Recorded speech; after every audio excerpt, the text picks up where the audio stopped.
দেবপ্রিয়া এক দুলেন বলুন।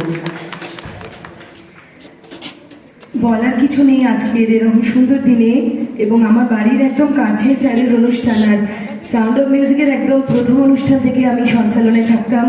পরে সৌভিক আসে, আজকে ও ব্যস্ত, আমারও প্রচণ্ড প্রোগ্রামের চাপ। এবছর তো প্রসেনজিৎ রয়েছে, আমার খুব ভালো বন্ধু, একসঙ্গে এর আগেও কাজ করেছি, আর অস্মিকার সঙ্গে আজকেই পরিচয় হলো।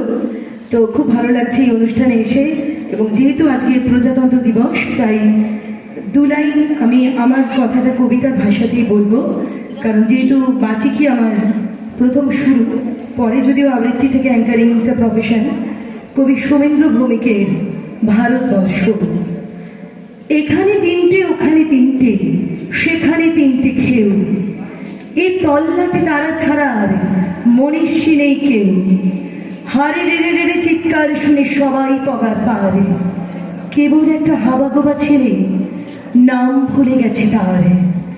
তার দু চোখের দৃষ্টি কেবল স্বপ্নের মতো নীল, আমির খানের মুখের সঙ্গে একটু রয়েছে মিল।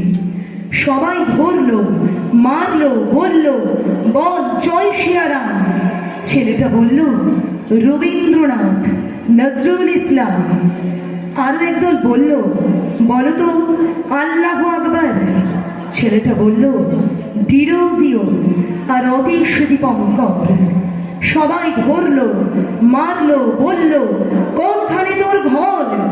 ছেলেটা বলল ভারতবর্ষ, সবরমতীর চর। নমস্কার, সবাই ভালো থাকবেন। সাউন্ড অফ মিউজিক এইভাবে এগিয়ে যাক। স্যার আমার গুরু বলবো না, বন্ধু বলবো না, গার্জেন বলবো না, সব কিছু বলতে পারেন। আমি বড় বড় প্রোগ্রামের স্ক্রিপ্ট লেখার সময় স্যারের সাথে ডিসকাস করি। সবসময় যে কোনো আমার ফ্যামিলির প্রয়োজন, সবসময় স্যার পাশে থাকেন।